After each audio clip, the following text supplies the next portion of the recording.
when you get on. If I don't know if Lynn's back yet. Karen's Yeah, here you're too. live on YouTube right now.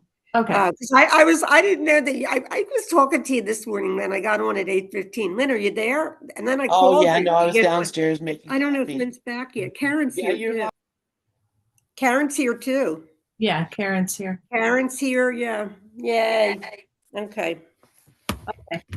So good morning.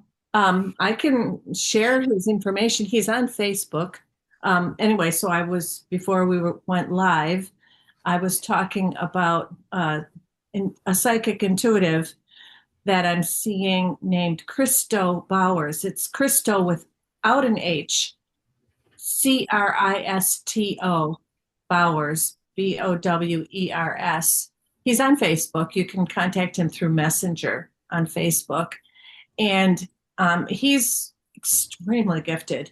He can see into layers and layers and layers of the energy field. Like a lot of psychics will see maybe the etheric body or the mental body, and I'm not real well versed in all that stuff, but he can see many, many, like 12, the 12 rays or whatever. He can see all that. And he goes into your energy field and he sees where there are blocks, and they appear as black blobs or gray blobs. And he gets right in there with beliefs that you're still carrying. And it was fascinating to me because I had been going, what the heck is going on with me? I have dealt with this stuff for a long time and it's still here. And with all the spiritual work I've done, with all the psychotherapy I've done, and he's goes right into your chakras and says, well, this chakra is weak and it's not energized, and you've got these blocking beliefs in here and here, and he also does healing. So anyway, I'm finding it very helpful because I've dealt with things on quite an intellectual level, and he's dealing with them on an energetic level and finding things that I thought were processed and dealt with that apparently are not. And as I'm talking to him about these things, I start crying and start getting really emotional. And he goes, well, listen to this recording and listen to yourself and see, and he's helping me have compassion for the inner child that still has issues. So it's a very helpful. So anyway, okay, so our lesson today is lesson 78. Let miracles replace all grievances. And this one goes right along with lesson 91 because they both say the same thing. They say that a miracle is right behind the grievance. And the miracle's always there. That's what I love about this. It's like the miracle is always there. It's just that we don't see it because we're holding grievances, or we're holding, blocking beliefs that this world is unsafe and scary and is out to get us. And those types of beliefs will block the miracle. And so I just love these two lessons, 78 and 91. So I'll read from Ken's Journey Through the Workbook. Ken Wapnick, lesson 78. Ken says, in this lesson, we can see much more specifically that grievances are the problem and miracles the solution. I might mention that this is the first lesson that is in blank verse. This has no bearing on the meaning of the lesson, of course, but for those who appreciate Shakespeare, whose primary verse was iambic pentameter, this is a bonus.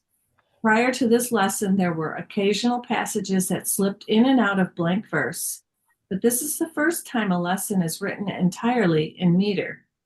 Jesus then shifts back to prose until later. If as you go through this lesson, you find yourself reading in rhythmic cadences, you are responding to the iambic pentameter, even without being aware of it.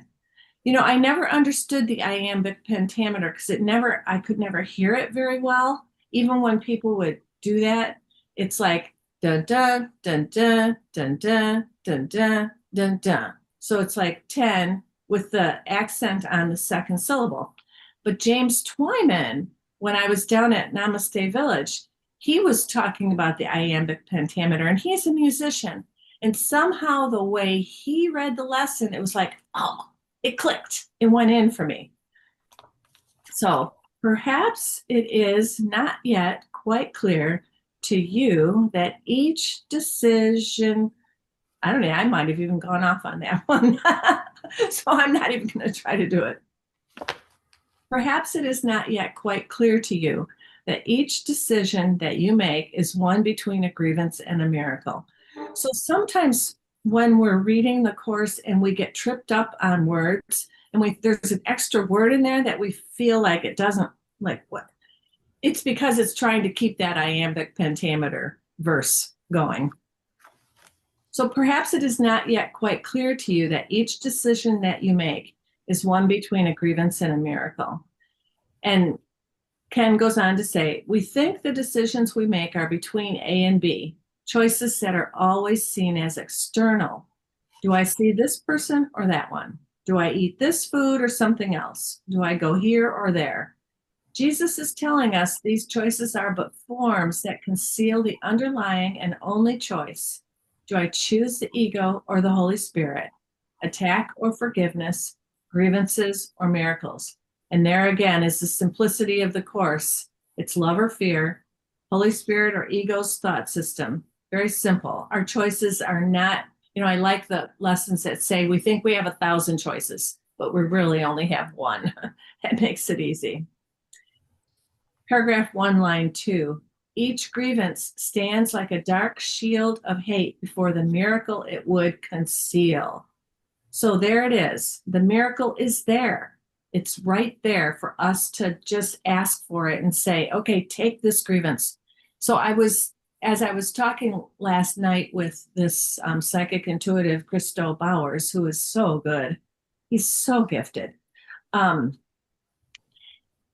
I said, he was talking about, that I had taken my feelings about my mom and dad, particularly mom, and projected them onto the world. So I've been talking about how much I've hated the world and how A Course in Miracles has really helped me with that, because it said God didn't do this to you and God did not create this awful world. And he said, well, we don't want to hate our parents and we don't want to be angry at our parents. And so you projected it onto the world because you felt unsafe in your home. And so you projected that into the world being an unsafe place. And the Course says when you forgive your grievances or all your grievances, the world will be a safe place to rest in and it will be stable. And so he was saying, you didn't feel stable or safe in your home. And so there it is, right there for the world. You can see it. The world does not feel safe and stable at all. But the Course says we are projecting it onto the world. So I've been actively trying to forgive the world and, working. He said, he goes, oh, there's a belief in your system that somehow that, you don't like this world. Do you relate to that? I started laughing. I said, only for the last 20 years, I've been trying not to hate the world and trying to forgive the world, and I'm better than I used to be. But anyway, so he picks these things up and he goes, it's really about your parents. I'm going, oh, crap.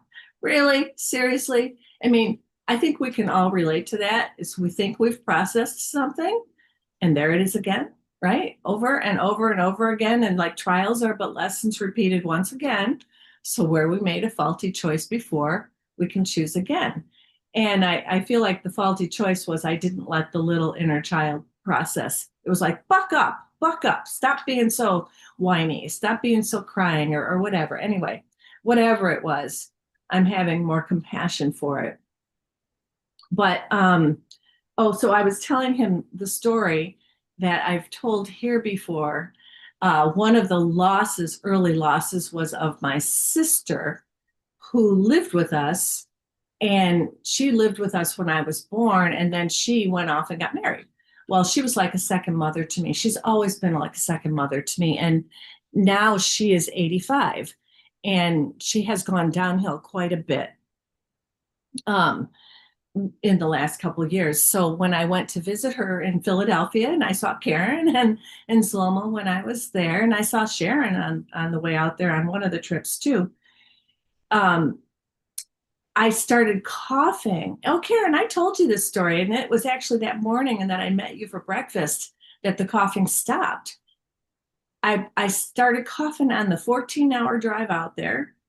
And then I coughed the entire first day I was there, and I had to take codeine, Darvocet or whatever, to sleep. And then woke up after sleeping 6 hours and started immediately coughing again. And I'm thinking, oh no, I can't make Karen and Zulma for breakfast because I'm just going to be coughing the entire time. And I can't go through this vacation like this. This is right early in my vacation. And I'm going to have to go to urgent care and get a steroid because when I start coughing like this, nothing was working. My inhaler wasn't working. And I'm going, okay, I must be projecting onto the body something and some grievance. God, God, I'm projecting onto the body a grievance and I need a miracle here and I need help. So please show me what my grievance is. And I was telling Christo this story last night. And what came right up was, I hate this effing, but I didn't say effing. I hate this effing world because everyone you love dies because of being around my sister and seeing how much she had declined since our last visit. And so he said, you formed that belief way early on, way. And when he reads your energy field, he goes, it's there in your energy field. It's like a pool of stuff there that has not been processed and released out of your energy field. And I'm going, oh, you've got to be kidding me. but what I've done a lot with that is intellectualize. Well, intellectualize through spiritual teachings, intellectualize through buck up. This world's a tough place, that kind of thing. But anyway, I think the miracle is always love, right? Choosing love over fear and choosing love and compassion for the unprocessed material. But so the miracle is right there, because as soon as I said that, I said, okay, God, I've got this grievance of, I hate this effing world because everyone you love dies. I said, here, take it, God. I don't want it anymore. I choose the miracle instead. And the coughing stopped. After, 2 days of nonstop coughing, it stopped. And so anyway, there's the miracle, and the miracle is always there behind everything. So Sharon, I'm going to turn this over to you. Wow, that's wonderful. Hi, Gloria and Karen and Lynn and Dove, and of course, Lori. So, there's miracles that happen, and what we have to have is that miracle readiness. The miracle is really what we are. When I look at a miracle, I think of Nisargadatta Maharaj saying, everything is a miracle or nothing is a miracle. And what he was basically saying is, we are the Holy Spirit. We are God.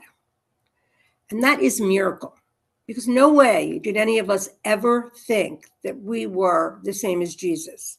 Of course, we're a child of love or a child of God, but at the same time, the absolute gift that we are the Holy Spirit is all the light that I've been experiencing. There's so much light in my vision. And the light is the awareness that feels like it's alive. But as far as what each and every one of us is doing is exactly what we're supposed to be doing. Because the divine will is in charge of all of it. Nobody wakes up without the divine will. So that's somewhat why I sometimes say meet everybody where they are, because we can't possibly know where another person is. We can't possibly know where they are in the sonship. We know they're inside us. All minds are joined. We're never alone. We don't die alone. We're dying when we die. The body dies. We're still in the sonship. We're just, because the body was never anything. The body was just, a bunch of ideas just floating around in our minds, 10,000 things. So when I say that life is just living us, I've spent some time listening to Nicola Randus and then Keith, and with Nick, the most that I've heard of him is that either you are or you're not. Are you, you exist. That's all you need to know, really. And if you exist, then who would you be? There's only God here. So it's so simple to say, but we have Chatty Cathy that's constantly telling us what we are doing wrong and what we're not. And the way I have been dealing with it is I don't know. And it shuts down the ego. I don't know. Because I don't. I didn't know what I was. I thought that I was Sharon, the character. All my life, I knew in my heart, and this isn't something that I'm just saying, this is true for me. I called everybody love from the time I was a kid. I always saw the good. But at the same time, I had hidden hatred that came up on the worst times. And sometimes I had such hidden hatred that I would say things unconsciously, maybe either it happened to me twice. And I said, who is that? That is so ugly. Like, I can't even tell you how scary it was. My voice was even different, but I was on a machine to somebody that, there was something about my child. And, of course, that's going to send the character Sharon into a complete frenzy, because the protective Sharon that, wants to protect everybody, especially her kids, was feeling, pretty much just, I guess, just shut down from everything, because you can't live a life of fear. And when the spirit comes in, none of us are going to stay there. Yes, we're going to have these, and I love what Lori's doing, seeing a psychic healer. I feel at this point that I'm doing fine, but I could change my mind and see that. I don't know, because this is a process and it's ongoing. It doesn't stop just because you come to a place where you are awake, because that's not how this happens. Wakefulness is what we are, but the undoing continues, and we are undoing the whole mind. It's one mind, one light, one love. That's all that's here. It's so simple. So at the times that it's not simple for this mind, and I go into the hell that we're all in, I realize the contrast. It's just incredible. Why in the world, this week, this body has the flu again. It's a different kind of flu, but it's a flu. And I could have gotten very much into it. And I did at certain points. I'm not going to say I didn't. I certainly did. It was very uncomfortable. I was shivering from the chills. But I realized it's probably another grievance, right? Because it doesn't just happen. But then I also thought, it came through from spirit, it's one mind waking up. So we are in a sonship right now that seems rather scared. That's the even though every one of us isn't really dreaming about what's outside of us, we're dreaming about our self-hatred and our separation. But at the same time, and I lose the thoughts, guys. That just happens to me. I don't know why. So that happened just now. But we're constantly trying in some way to wake up. And I want to say what I know for sure. We are waking up naturally. This is an organic process. Organic means it's happening by itself. We have nothing to do with it. We know from reading the Course. But at the same time, as spirit consciousness, it's one spirit waking up. So years ago, I heard Regina Dawn Akers share about clay, and then Keith does it now too. Everything is clay here. Everything we molded into what we wanted to have a very sucky kind of experience, because that's what we deserved with the clay. And now it's time to collapse the clay by rolling it up in a ball, because the ball is the only thing that and that's the energetic ball of the lower ego that is so low and so full of I don't feel good. I hate this world. I hate this one. I don't like. It's all concepts, all of it. And none of it produces the immediacy of the moment that we're in. That is the most important thing, the immediacy of the moment. In Ken's teachings, I listened to him this morning, and he was fabulous. He was so clear about how we really want to make a decision now that we are formless being, that we are not those people. You can't read a book and think you're a person. And if you said that to anybody outside of this process, they'd think you were to be institutionalized because there's bodies walking around. But the bodies truly are a figment of our imagination. And when I was young, I think that the Course in Miracles came to me when I was like 30 in Jerry Jampolsky's books. I started to look into the fact that love was the only thing that felt right. And we all know that. Love is what we are, but it's not the love for a person. It's the peace, love, joy. It's all the same. It's presence. It offers us right here, right now, the attitude of gratitude. Because love will, the miracle's here because it's only changelessness here. The objects are in the way. The changeless awareness is only what's here. So what I've been doing is not making a big deal out of it, not even writing in my journal, just basically, I don't know. And I feel as though that is a surrender in some ways. But that's the ultimate thing to do now. It's either you don't know or surrender because you don't know. The ego thinks it knows. My ego does. It still does. It's not going to change. It will always think it knows something, but it's not who we are.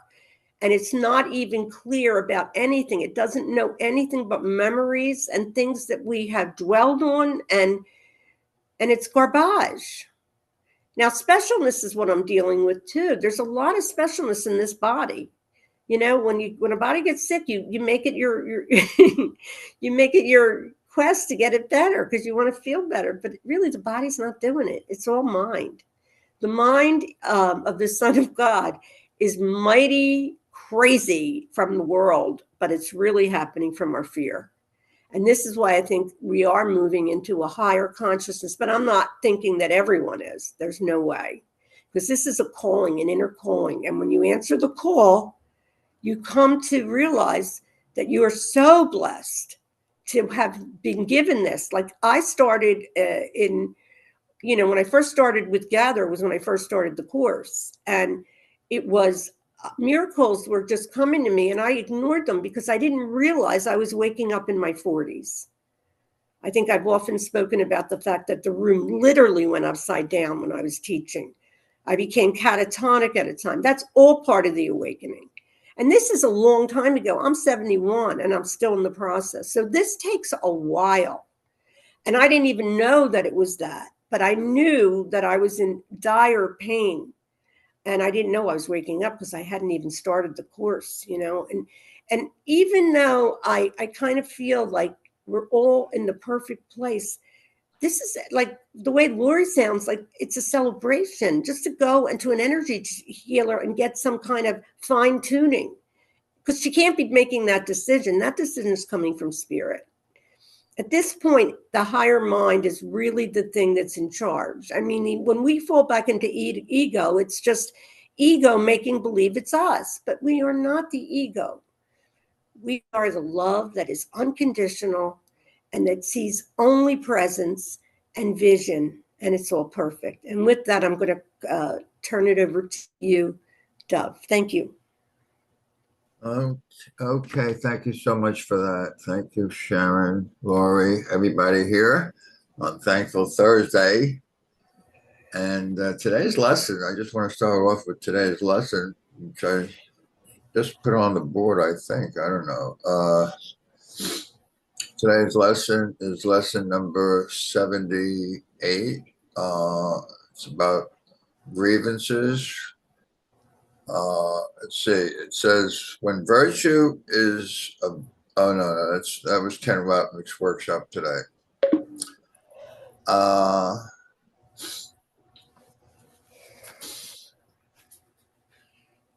Karen puts the immediacy of salvation.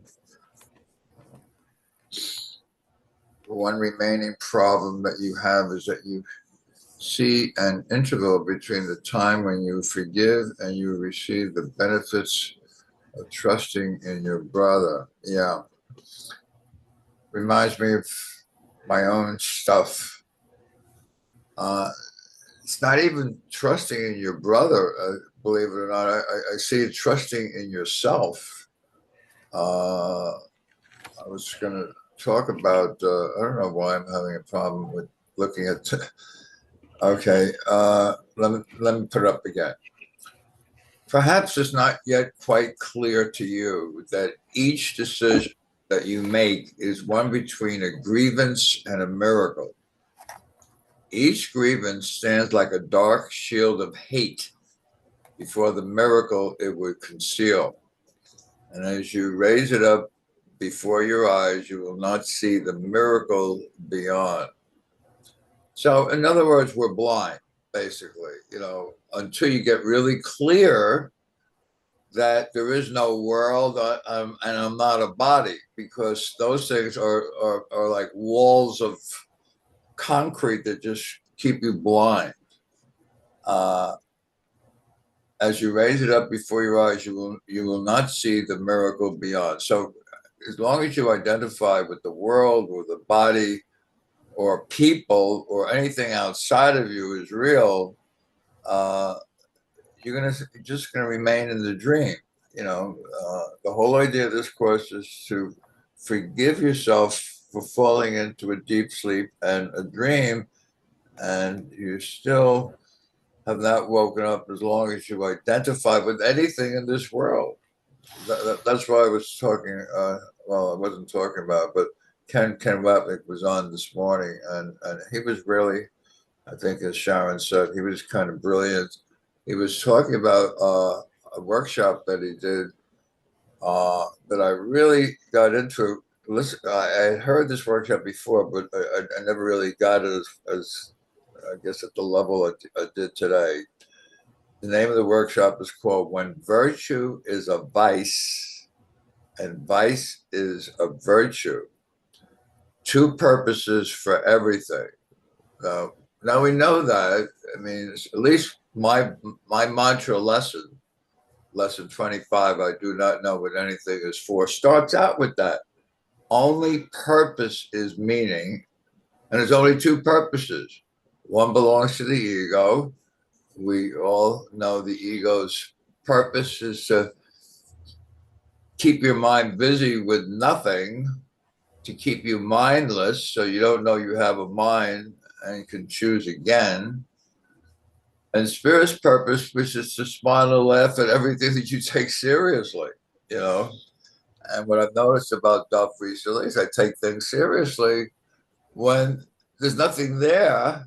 But why are you taking it seriously, Dove? Well, I take it seriously because I really do believe that I have a body, even though we can talk another hour or so about the 3 A's of metaphysics, and only the metaphysics of this course is real. Only. Everything else is about special relationships and people, and there's nothing real about that. Absolutely nothing. And he intersperses in the entire picture little light bulbs that go off and say, "There is no world, baby. I'm not a body, baby. There's nothing outside of you, baby." And we just, we read it and we just keep on reading. Is there someone speaking? I don't know. Someone want to say something? I don't know. I thought I heard someone say. So we just keep on going, and I was going to talk about the way I do it to myself. The word denial it's a really big word, because the 3 A's of metaphysics is awareness, acceptance, and Ken says acceptance is the most important word in the Course of Miracles, and I accept that. I accept that. I don't believe it. I accept it. Now, does acceptance have an opposite? Absolutely. Everything in this world, words, concepts, everything has an opposite. That's why he says when virtue is a vice and vice is a virtue. What purpose are you giving it to? So, when you accept, you accept it as truth, and only the truth is true and nothing else is true. The opposite of that is denial of truth. Now, denial of truth is, oh yeah, I'm doing the course, and I know the course, and the course is a great course, and I'm so happy I'm doing the course, and then I go out and like yesterday, I walk with a cane now because of my foot, and I was in a store and I had the cane in the shopping cart, and because when you're pushing a shopping cart, you really don't need a cane. So when I checked out and I went home, I'm sitting in my garage, and Happy's jumping out of the car, and I'm looking for my cane. I started crying. Oh my God, I left my cane in the store, which is about 15, 20 minutes away.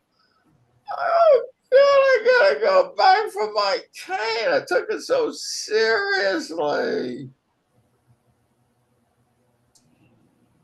I mean, when are you going to start laughing, Dove? How could you take it so effing seriously? It's just a cane. But I lost my cane. And just this morning, just as this class started, 8:30, I was feeling my pocket and my wallet wasn't there. Oh my God, I left my wallet in the store. Oh my God. Oh God. I stood up to go see, maybe I put it, in my jacket or something like that.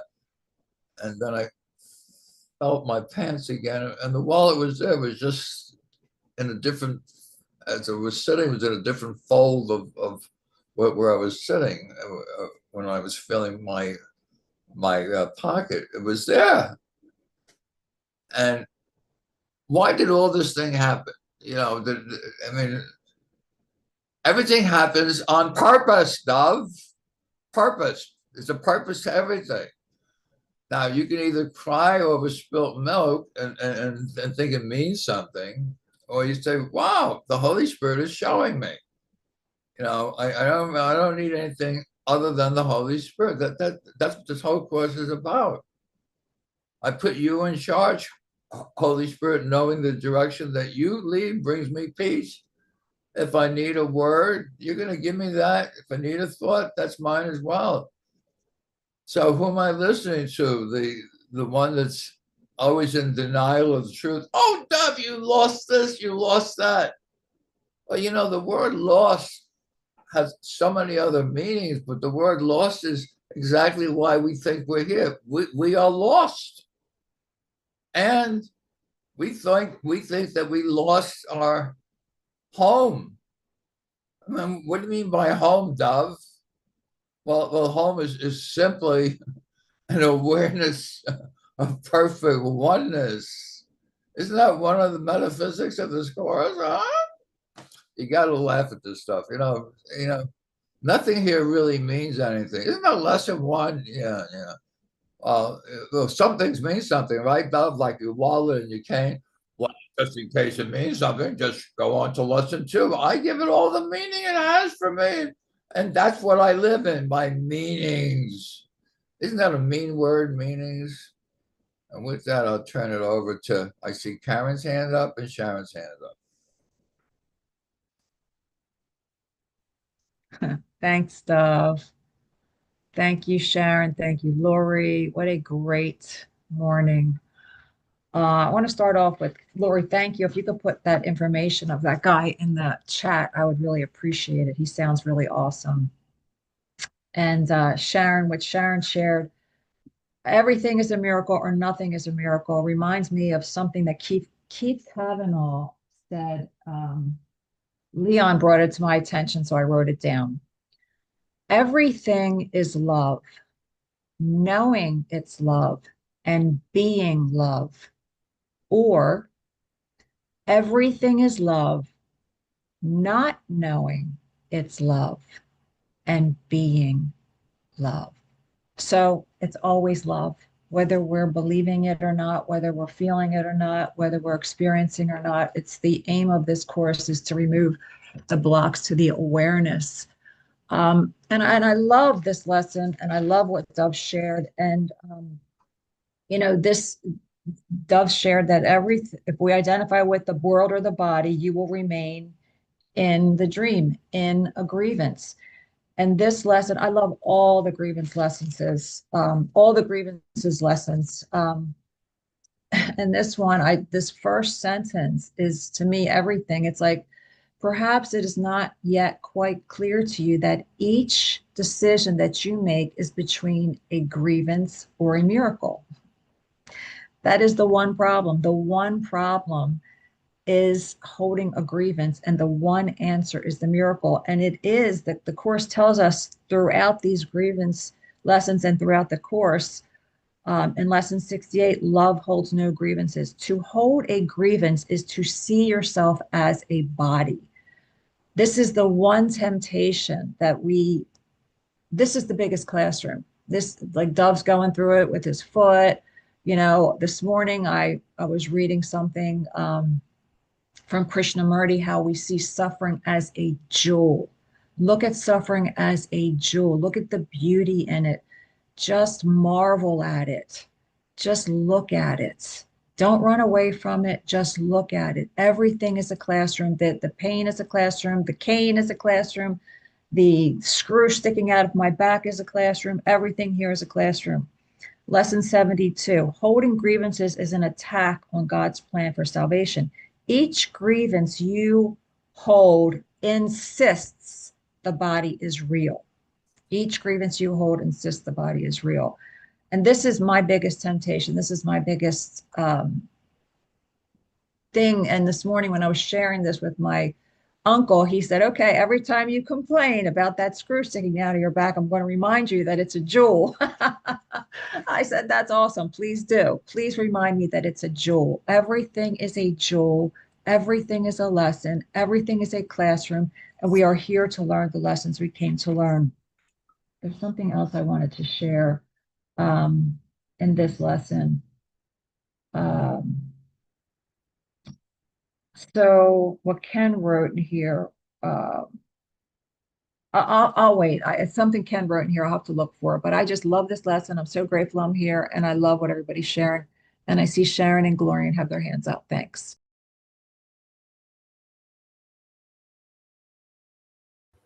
I don't have anything really to say except that Dove was hysterical. I was sitting here just cracking up because that's how I get. I mean, when I'm in the wrong mind and I'm sick, I'll say to my husband, I can't believe I'm sick again. I've been sick so much. And I have to tell you that you must laugh at yourself because even when you say it, that you're not this body. You really do. Yet somewhere, especially if you're studying this stuff. But I think what Dove did was he brought comedy in today. And I love to laugh. Laughing just stops the mind. It's wonderful. And I too agree, Karen. Everybody's sharing was outstanding today. Thank you. And then it's Gloria.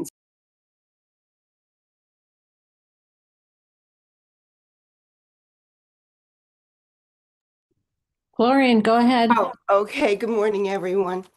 Thank you, everyone, for your beautiful sharing. Sharon, Lori, Dove, Karen. What was actually coming to me was when Dove was speaking. And yeah, it was definitely, we can really see how we laugh at the ego and the way it trips us up. But today's lesson is just so beautiful. Let miracles replace all grievances. So when we recognize that the grievance is identifying with the body, and the miracle is the choice to identify with our spiritual identity. He says in the bottom of the fourth paragraph, and that's what Dove was saying about how, it's everything that we're giving our meaning to. So this morning, as I was doing the lessons, it jumped out. I won't read the whole thing, but He talks about here, we will select one person you have used as target for your grievances and lay the grievances aside and look at him. Someone perhaps you fear or even hate, someone you think you love who angered you, someone you call a friend, but whom you see as difficult at times or hard to please, demanding, irritating or untrue to the ideal he should accept as his, according to the role you set for him. And it's just so that really jumped out at me this morning, and how we're giving everything all the meaning that it has for us. We're expecting people to act in a certain way. And when we really look at what the ego is, this is exactly it.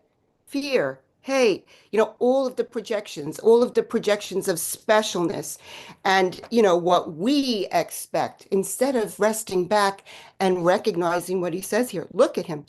Lay the grievances aside and look at him and recognize what's really there, his spiritual identity. That's our job, to everywhere we go, to see the face of Christ in everything. Is it always easy? No, but that's what we're really being asked to do. And I presented yesterday, our World Work Wednesday, and Joel talks about the ministry of the Christ and our mission here. And that's really what it is to hold the light, for everyone. So it's the moment to moment choice that we're going to make for the grievance or the miracle. Thanks so much. Thanks, Glorian. I think it's my turn again. Yeah, I appreciate what everyone was saying. I agree with you that the grievance is we think we're these people, and the miracle is accepting our true self. And what was interesting for me was that all the growth that I've made has always been accepting the Christ self. That's who I am. That's who I am. That's who I am.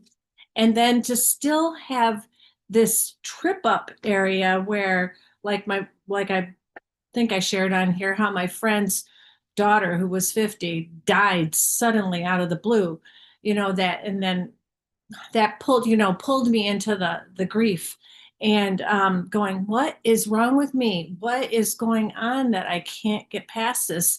And so it's like this energy that's stuck in the body's energy field, that just kind of pulls me right under when these types of things happen. And so I'm so grateful to be alerted to that, so it can be cleared out, so I can not relate to the body and not identify with that, because it was like my intellectualizing of, okay, I'm not a body, this is not real, this is not who I am. It was working to a point, and it has worked to a point. It's what got me over depression. It keeps me from going further down into depression. But to honor and say, okay, this body field obviously is attached to something from that's not healthy and that's not helpful. And so seeing this energy healer, Christo Bowers, is like, whoa. And I was looking on his website. He's going to be teaching at Omega Institute this fall. He has already taught there in the past. But anyway, Sharon, you were saying that this is an organic awakening. And what I had been praying, I had been saying, I need help, God. I need something, because I've hit a point where I'm going backwards now. Instead of being abiding in the Christ self, which, I see your hand, Gloria, and I'll go to it in a second. Instead of being able to stay there, I'm getting pulled back into the body and pulled back into the world and all of that. And what, Sharon, you were saying it was organic. We're not doing this. We're being guided. We're being led. Well, I've always wanted nothing to do with this idea of, we're going into the fifth dimension. Humanity's evolving. All that, because I'm like, well, that's still part of the dream, and I really don't like humanity that much. I like individual people. I love individual people. And he commented, he said, your heart chakra is so open. He goes, you've got so much light there. He goes, it's because you see God in everyone. Is that right? And I go, yeah, yeah, thanks to the course, I see God in everyone. He says, yeah, your heart chakra is really open. But what he said, what was very interesting to me because I'm not real well versed in the chakras. And actually, I've heard it's actually chakras, like Deepak Chopra or chai tea. And it's like, oh, but a lot of us call it chakras. Anyway, he said, intellectuals tend to have a weak solar plexus. And I was like, whoa, I can relate to that because I've always felt weak in that area. And he goes, your heart is strong. Your heart is fine. I was thinking, well, because I'm so heartbroken, maybe my heart was no, but it's your solar plexus. I thought, wow, that is really interesting. So the point being about what you were saying, Sharon, about it's organic. I have not wanted anything to do with all this evolution of the human awareness and evolution of the divine and the human. And I'm like, I don't want anything to do with that. Let me just rest in God. Well, all of a sudden, I'm led back to this guy who wrote a book with one of my lifelong friends called something about the evolution of the human field and humanity's ultimate destiny, becoming God, becoming the self, the capital S self. And I didn't want to read that book. I was like, no, I'm not into that. And when I prayed for help, it was like, you got to read this again. And in reading that again, I contacted Christo, and it was like, okay, God, I'm what I'm doing is not working, so I'm willing to try something different. So anyway, I thought that was interesting, and that was a miracle for me because now I have hope again that I actually can abide as the Christ self again, like I was for a while there. And what he was saying is that if it's sitting in your energy field, but it's not activated by something, you can go along and be fine. But then he said, like when your friends' kids died or when these tragedies happened around you, there it went and activated it. And it's like, well, that makes a lot of sense because it's still sitting there and it's still unprocessed. It hasn't gone out of the energy field. So, Lorian, go ahead, take the mic.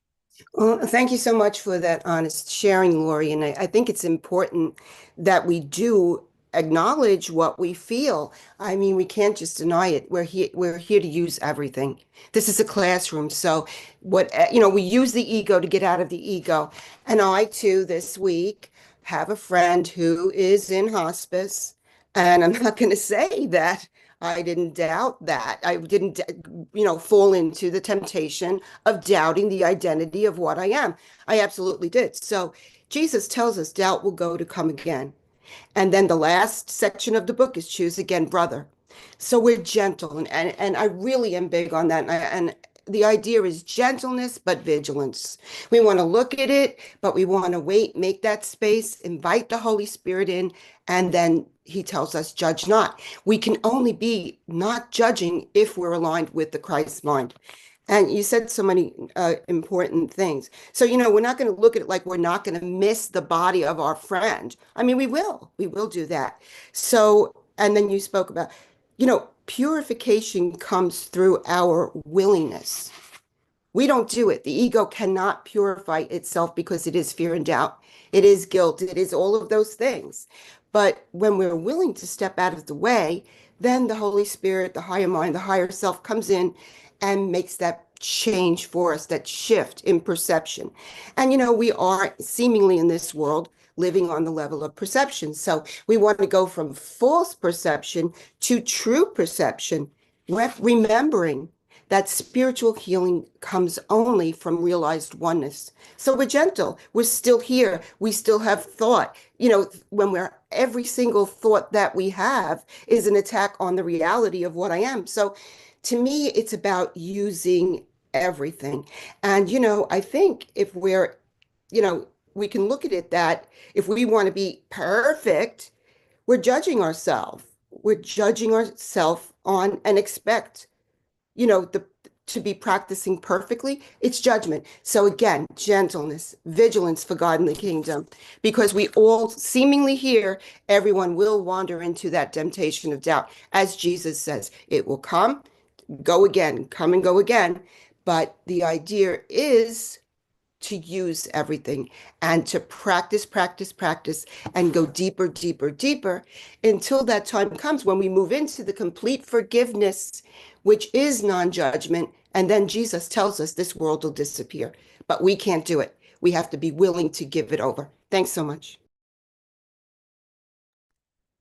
Hi, I have my hand up too. Should I just go ahead? Yeah, go ahead, Deb. Thanks, you guys, so much for the open and honest shares today. And the course is teaching me that every grievance is a decision not to be the Holy Son of God that I am. It is the one, every grievance is saying there's a mistake or a problem in God's world, and that is not the truth. The truth underneath it all is the perfection and the love of the Holy Son of God. When I was listening to Lori's story about, the projection of our hatred for our parents onto the world, that is every ego's story.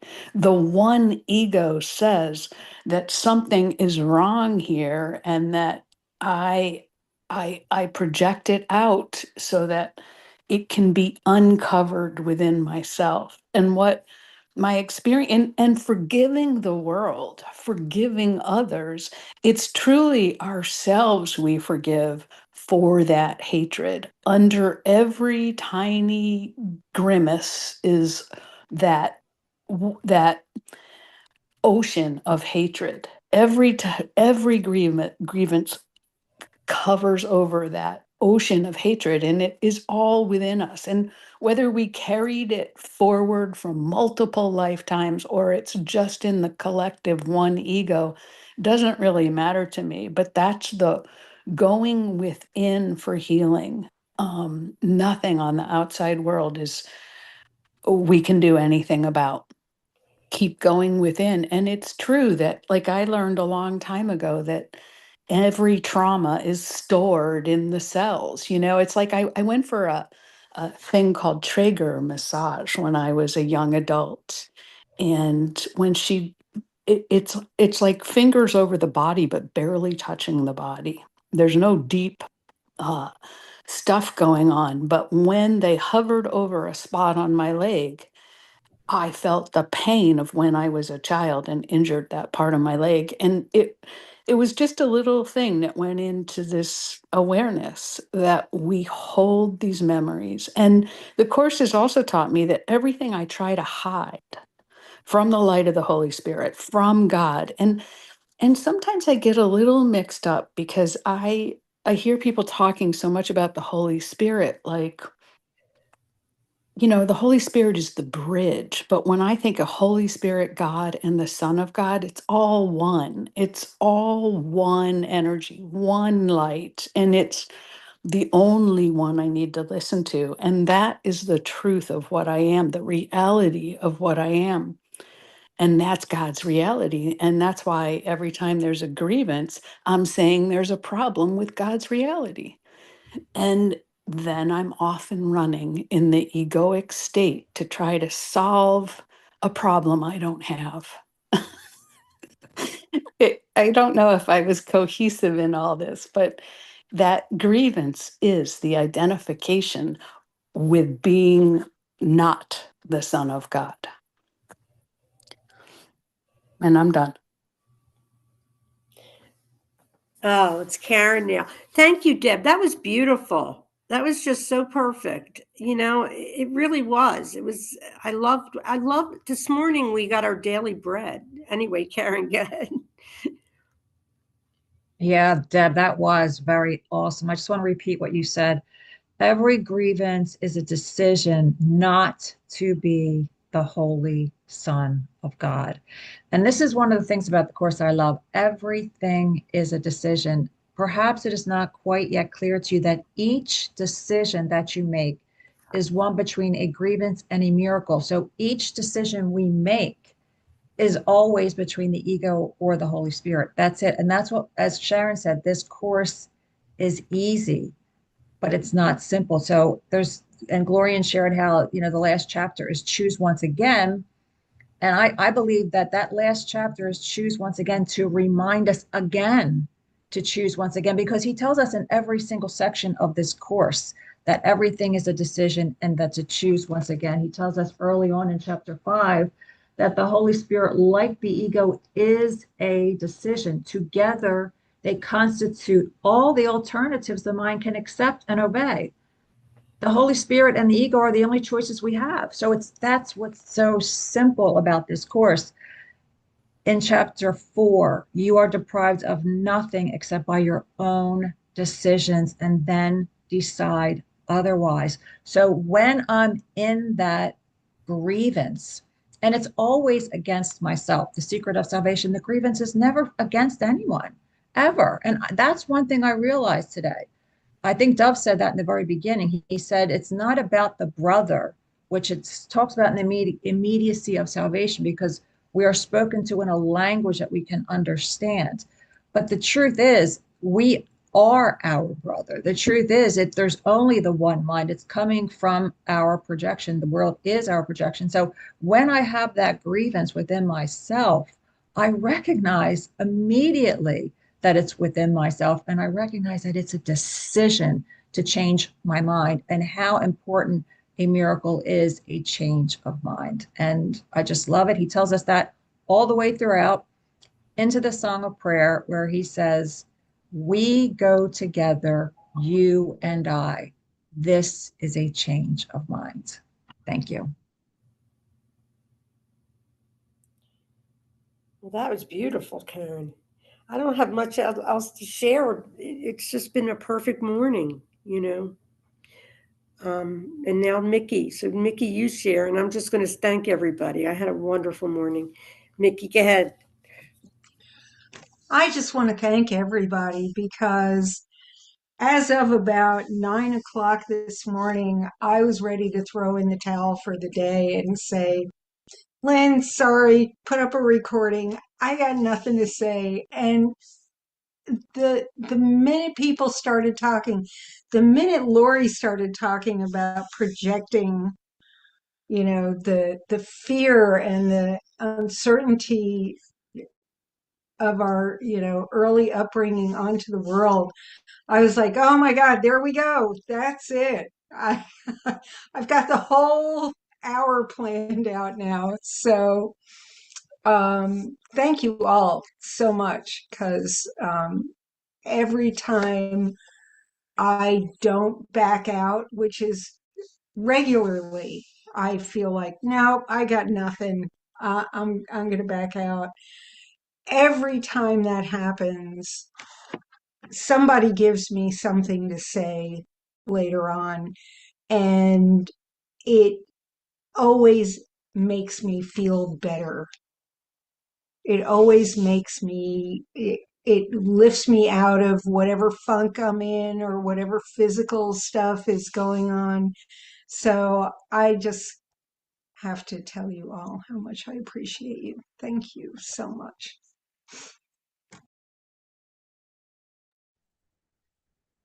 Thank you guys so much. Thank you, everyone. Dove, Sharon, Mickey, Karen.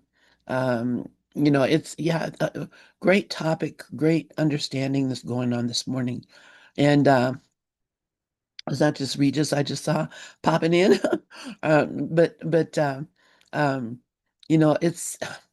it is a decision. It's all a decision, because it is either love or a call for love, which is love. And that's the only thing that's going on here is love. And so that thing that you said, that Keith said, is absolutely true.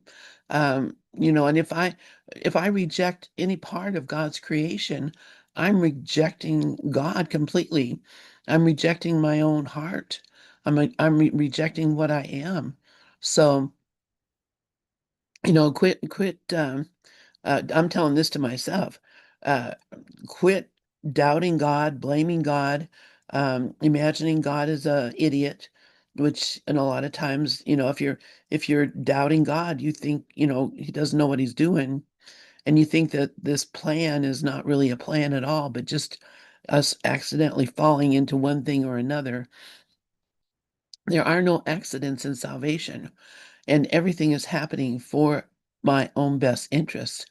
So no matter how I experience it, the truth of it is that nothing is here to harm me, and everything is here to help me. And so when I find something to be unpleasant, or I don't really understand what it's for, I will stop and recognize, well, whatever it is, it's the best thing. So why do anything other than accept it and be grateful for it? Because then gratitude will bring me to understand what is really happening. Anyway, those are just some thoughts I had while I was listening to everyone speaking. Also, another thought, and I know I'm taking Selma's time here. I'm sorry. Just let me here check and see. Um, but I had a friend, still have the friend, who is also a Course in Miracles student. And we used to go to psychic fairs together all the time. And she was really interested in finding a romantic partner. So we would go to these fairs, and I don't know if you all know what that is, but just, a place where, like a conference room or something where they set up and people have tables and they sell crystals and they play music and do massages, and there's all kinds of stuff that go on in these psychic fairs. But part of what goes on is that there are people there who are there to read. They do readings of tarot cards, or just reading of the person or whatever. And I participated in that in my past. I used to do psychic readings also for people. It's pretty easy, actually. It's very, very, very simple. Uh, but this friend, she would go to see one psychic, and she would sit with them and, pay them whatever it was, and then they would give her the reading, and she'd come back and she'd say, well, this is what they said. And I said, oh, well, that's good. Maybe that, means you're going to be finding somebody sometime soon. I don't know. How can a psychic tell that? I don't know. But she would say, oh, well, there's another guy over here. I'm going to go see what he has to say. And she, the whole time at the psychic fair, she would be going to these different psychics looking for the answer that she wanted to hear. And I just, she knew it was silly, and we both knew it was silly. Um, but I know those guys were completely sincere in giving her very good advice. Um, it just cracks me up, because yeah, if you don't like what one said, there's always somebody else down the street that's going to tell you what you want to hear. Anyway, thanks you guys so much. I love you all, and I'm going to go ahead and close.